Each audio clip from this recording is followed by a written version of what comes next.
अस्सलाम वालेकुम दोस्तों, उम्मीद करता हूँ आप सब खैरियत से होंगे। मैं हूँ अभी ब्लॉगर, आप देख रहे हैं मैं यूट्यूब वीडियो दोस्तों। वीडियो शुरू से पहले अगर आप हमारे चैनल सब्सक्राइब करने से बेल आइकन प्रेस करें ताकि हर हमारी आने वाली वीडियो आप तक आसानी से पहुँच सके।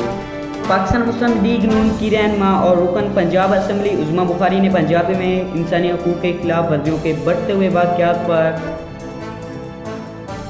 गहरी तशवीश का इज़हार करते हुए कहा है कि पंजाब हुकूमत शहरियों को तहफ़्फ़ुज़ फराहम करने में बड़ी तरह नाकाम हो गई है। पुलिस रेफरेंस के दावे करने वाले बादशाह सलामत बनी गाला की पहाड़ियों से नीचे आकर अवाम की हालत देखें। उज़्मा बुखारी का कहना था कि जो हुकूमत लेडी कांस्टेबल पैदा को इंसाफ नहीं दे सकी,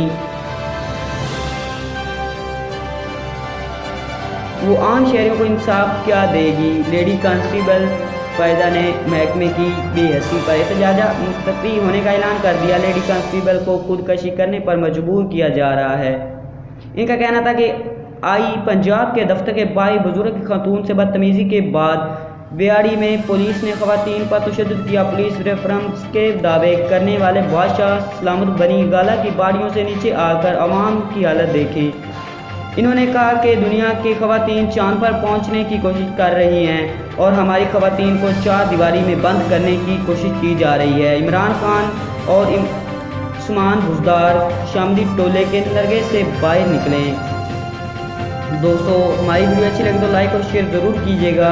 अगर आप हमारे चैनल पर नए चैनल सब्सक्राइब कर लें, साथ बेल आइकन को प्रेस कर लें ताकि हर हमारी आने वाली वीडियो आप तक आसानी से पहुँच सके। मज़ीद ऐसी वीडियो देखने के लिए माई उर्दू टीवी हबीबुल्लाह का विज़िट ज़रूर कीजिएगा। दोस्तों, अगर आप चाहते हैं कि आपको नई अपडेट मिलती रहे तो चैनल को सब्सक्राइब करते ज़रूर रखिए। सो लाइक वेरी मच, दुआ में याद रखिएगा। अल्लाह हाफिज़।